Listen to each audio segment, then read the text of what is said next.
Hair fall তো continuously হয়েই চলছে, এদিকে হেয়ার গ্রোথ কিছু হচ্ছে না, ইভেন কি তেমন কোনো হেয়ার স্টাইলও করতে পারছো না। তখন চুলের সামনের অংশটা পুরো একেবারে থিন হয়ে গেছে, মাথার স্ক্যাল্প দেখা যাচ্ছে চুলে।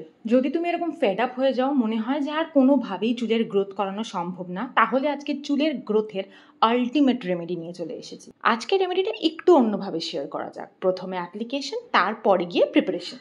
আজকে যে হেয়ার মাস্কটা বানিয়েছে সেটা মেনলি তোমাকে স্ক্যাল্পে অ্যাপ্লাই করতে হবে, তখন সেখান থেকেই কিন্তু চুলের গ্রোথ হয়। প্রথমে চুলটাকে খুব ভালো করে আঁচড়ে নেবে যাতে কোনো রকমের জট চুলে না থাকে, তারপর সেকশন ওয়াইজ এটাকে অ্যাপ্লাই করবে। একসাথে পুরো মাথায় জগা খিচুড়ি পাকিয়ে দেবে না কিন্তু ভুলেও।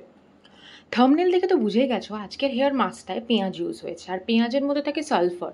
সেই জন্য পেঁয়াজে একটা প্রচণ্ড পরিমাণে তীব্র গন্ধ থাকে, কিন্তু সেটা কিন্তু আমি চুলে অ্যাপ্লাই করছি। মানে কুছ পানি কে দিয়ে কুছ খোনাতে পারতা হ্যাঁ, তেমনি আমার চুলের গ্রোথ যদি চাই তাহলে এটুকুনি আমাকে সহ্য করতে হবে।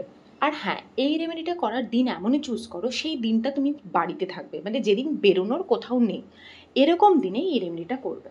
আমার চুলে আন্দাজে দুখানা মাঝারি সাইজের পেঁয়াজ নিয়ে নিয়েছি, সেটাকে সুন্দর করে কেটে ভালো করে গ্রাইন্ডারে পেস্ট করে নিয়েছি।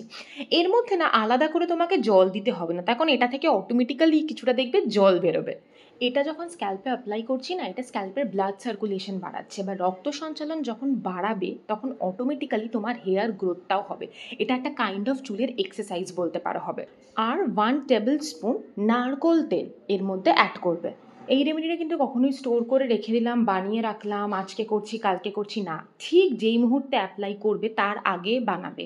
Fresh preparation and fresh application. দেখো, একটা জিনিস আমি সবসময় বলি, আবারও বলছি, মাথায় একেবারে গেঁথে নাও, চুল পড়াটা অত্যন্ত একটা নর্মাল জিনিস।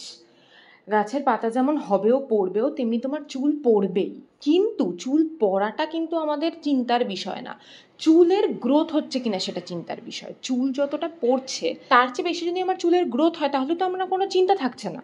আর এর জন্য হেলদি স্ক্যাল্পেরও প্রচণ্ড দরকার। এই অনিয়ন জুসের মধ্যে কিন্তু ক্ষমতা আছে তোমার চুলের স্ক্যাল্পের কোনো ইনফ্লামেশন, ড্যান্ড্রাফ এগুলোকে দূর করা। তো তোমার স্ক্যাল্পে যখন এগুলো থাকছে না, অটোমেটিক্যালি একটা হেলদি এনভায়রনমেন্ট পাচ্ছে চুল গ্রোথ হওয়ার জন্য। তারপর এটাকে 30 মিনিটস মতো চুলে রাখবে, তারপর নর্মাল শ্যাম্পু দিয়ে যেমন করে শ্যাম্পু করে নাও করে নেবে। এবার শ্যাম্পু করার সময় কিন্তু তুমি দেখতে পাবে তোমার চুলে এই পেঁয়াজের গুঁড়োগুলো কিন্তু আছে, মানে তুমি যতই জল দিয়ে ধো এগুলো কিন্তু কমপ্লিটলি যাবে না। ওই জন্য সেই দেখে জল দিয়ে ধুয়েই যাচ্ছে ওইসব করতে যাবে না। নর্মাল শ্যাম্পু করে নিলে তারপর চুলটাকে কোনো ড্রায়ার ইউজ করবে না, নর্মাল এনভায়রনমেন্টে নর্মাল হাওয়ায় চুল শুকোতে দেবে। চুল শুকিয়ে যাওয়ার পর যখন তুমি চুল আঁচড়াবে, অটোমেটিক্যালি ওই অনিয়নের যেই গুঁড়ো গুঁড়ো পার্টিকেলসগুলো থাকবে সেগুলো ঝরে পড়ে যাবে। এবার সেটা তখনই হবে যখন তুমি চুলটাকে প্রপারলি শোকাবে এবং তারপর চুল আঁচড়াবে। সেই জন্যই বললাম সেই দিন কিন্তু কোনো বেরোনোর প্ল্যান রেখো না যেদিন এই রেমেডিটা করবে। এই দেখো, চুল শুকিয়ে যাওয়ার পর আমার সেদিনে চুলের অবস্থা কোনো রকম কিচ্ছু আর চুলে নেই। তো আজকের জন্য এটাই, খুব তাড়াতাড়ি আবার একটা নতুন ভিডিও নিয়ে তোমাদের সবার সাথে দেখা হচ্ছে। It's never too late. Bye for today, সবাই খুব ভালো থেকো, নিজের খেয়াল রেখো। আর হ্যাঁ, যদি কারোর পেঁয়াজে অ্যালার্জি থাকে বা প্যাচ টেস্ট করে দেখলে এটা তোমার স্যুট করছে না, তাহলে তারা একদম মন খারাপ করো না, তোমাদের জন্য খুব তাড়াতাড়ি হেয়ার গ্রোথের একটা ভিডিও নিয়ে আসবো। আর যদি তোমার এটা স্যুট করে তাহলে ডেফিনেটলি সপ্তাহে একদিন করে এটাকে করো আর অদ্ভুতভাবে তোমার চুলকে বাড়তে দেখো।